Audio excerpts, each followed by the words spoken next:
بسم اللہ الرحمن الرحیم۔ السلام علیکم، میرا نام ڈاکٹر اسد محمود۔ دنیا کے آخری چند سال کیسے گزریں گے؟ پیارے ساتھیوں، بحیثیت مسلمان ویسے تو ہمیں ہر لمحہ آخرت کی تیاری کرنی چاہیے اور قیامت کے لیے ریڈی رہنا چاہیے، کیونکہ زندگی ہر شخص کے لیے ان ایکسپیکٹڈ ہے۔ جس کی زندگی کا دی اینڈ ہو گیا اس کے لیے تو قیامت ہے، لیکن باقاعدہ دنیا کا ہمیشہ کے لیے ختم ہو جانا اصل قیامت ہے، جس کے بارے میں ہمیں پہلے سے انفارم کر دیا گیا ہے، اور کئی احادیث مبارکہ میں قیامت برپا ہونے کے حوالے سے نشانیاں بھی بتائی گئی ہیں۔ آج ہم اپنے ارد گرد ان نشانیوں کو پورا ہوتے ہوئے دیکھ رہے ہیں۔ کئی احادیث میں ان حالات و واقعات کے بارے میں بات ہوئی ہے جو قرب قیامت کے وقت پیش آئیں گے، جیسا کہ تیسری جنگ عظیم کا شروع ہونا، جس کے آثار آج کل ہم اپنی آنکھوں کے سامنے دیکھ رہے ہیں۔ اس طرح قرآن و حدیث میں بیان کی گئی پیشن گوئیاں ایسی ہیں جو پوری ہو چکی ہیں، اور کئی نشانیاں ایسی ہیں جو اپنی تکمیل کے آخری مراحل پوری کر رہی ہیں۔ روایات میں یہ بھی بیان ہوتا ہے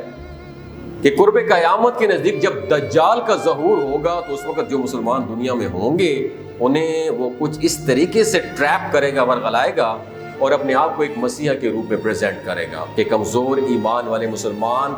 اس کو فالو کرنا شروع کر دیں گے،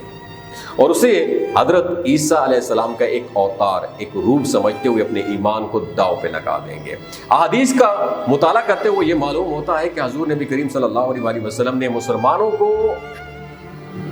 آگاہی دے دی ہے کہ دجال کی آمد سے 3 سال پہلے دنیا کے حالات ایک خاص ڈگر پر چل رہے ہوں گے۔ اس دور کی بڑی نشانیوں میں سے ایک نشانی یہ ہے کہ اس وقت بیل مہنگے اور گھوڑے سستے ہو جائیں گے، جس کی وجہ یہ بیان کی گئی ہے کہ اس دور میں سب سے پہلے دنیا بھر کے انسانوں کو شدید قحط سالی کا سامنا ہوگا، چنانچہ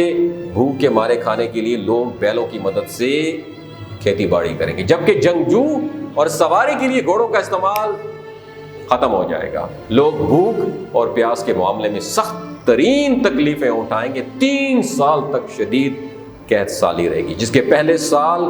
اللہ تعالیٰ 1/3 بارش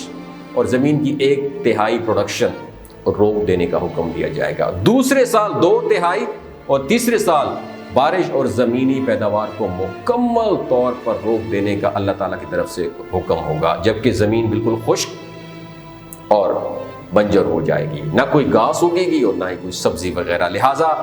تمام قسم کے گھاس چرنے والے چوپاہے قحط سے ہلاک ہو جائیں گے۔ کوئی نہیں بچے گا سوائے اللہ کے، جس کو اللہ تعالیٰ جس کو چاہے گا وہی بچیں گے۔ دوستو، اسی دوران صحابہ کرام نے استفسار فرمایا کہ غذائی قلت کے باعث انسان زندہ کیسے بچیں گے، اور اس کا قحط کا مقابلہ فائٹ کیسے کیا جائے گا، جس کے جواب میں آپ صلی اللہ علیہ وسلم نے فرمایا کہ لا الہ الا اللہ، اللہ اکبر، سبحان اللہ اور الحمدللہ۔ یہ وہ تسبیحات ہیں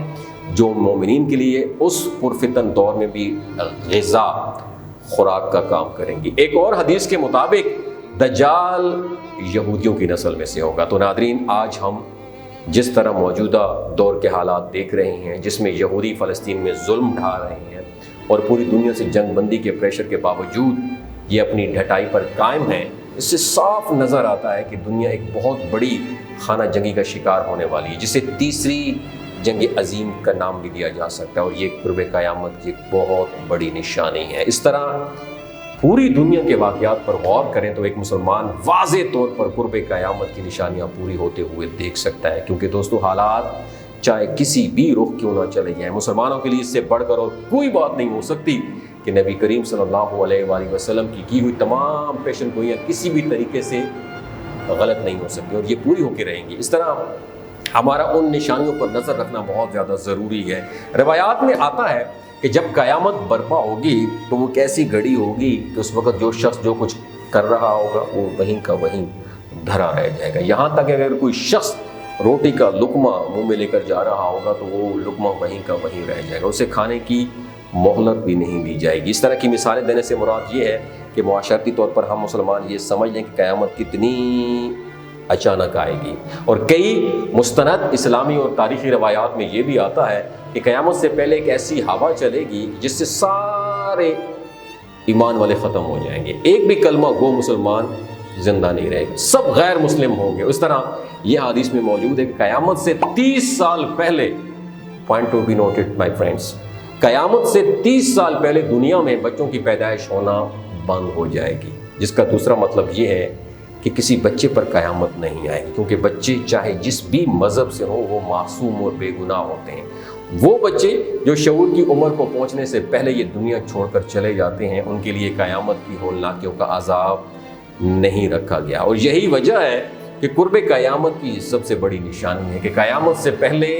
بچے پیدا ہونا بند ہو جائیں گے، اور دنیا میں جتنے بھی بچے ہیں وہ قیامت سے پہلے بالغ اور باشعور ہو چکے ہوں گے۔ اور ایک اور حدیث میں نبی کریم صلی اللہ علیہ وآلہ وسلم نے مسلمانوں کے لیے اس دنیا میں 5 اہم ترین دور گنوائے ہیں، جس میں پہلا دور وہ ہے جسے دور نبوت کہا جاتا ہے، جس میں آپ صلی اللہ علیہ وآلہ وسلم نے اسلامی ریاست قائم کی اور دین کو مکمل کیا۔ اس کے بعد دور خلافت ہے، جہاں خلفائے راشدین نے دین اسلام کو دنیا کے دوسرے خطوں تک پھیلایا اور اسلام کو نافذ کیا۔ اس کے بعد تیسرا دور وہ ہے جب مسلمانوں کی مختلف خطوں میں حکومت رہی، جسے دور ملوکیت کہا جاتا ہے، اور اس دور میں کئی مشہور و معروف اسلامی حکمران گزرے ہیں جنہوں نے دنیا بھر میں اپنا نام پیدا کیا، اور کئی حکمران ایسے بھی تھے ذلیل جنہوں نے الٹا دین اسلام کو بدنام کیا، جو دنیا کی عیش و عشرت میں پڑ گئے جس طرح اب پڑے ہوئے ہیں، اور جنہوں نے اپنے مسلمان بھائیوں کا خون بہایا۔ پھر چوتھا دور ایسا آیا جب اسلامی حکومتوں کا روب اور دبدبا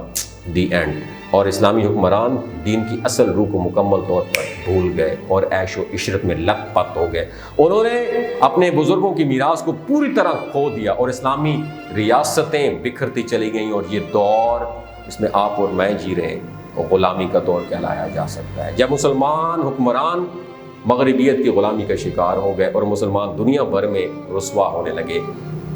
آج اگر ہم اس دور پر غور و فکر کریں تو پتہ چلتا ہے کہ ہم ابھی تک اسی دور غلامی میں جی رہے ہیں۔ آج بھی ہم اسی طرح مغرب کے غلام ہیں، اور اسلامی ریاستوں میں رہنے کے باوجود ہمارا ملکی نظام، ہمارے بجٹ، ہمارا معاشی اور معاشرتی سسٹم ایک ایک چیز انہی کے مطابق چل رہی ہے، سب کچھ ڈالرز کے مطابق، IMF کے مطابق چل رہا ہے۔ تو یہ بات ثابت ہو جاتی ہے کہ اب تک وہی چوتھا دور چلا آ رہا ہے جو ابھی تک ختم نہیں ہوا۔ اس کے بعد ایک ایسا دور، ایک ایسا وقت آئے گا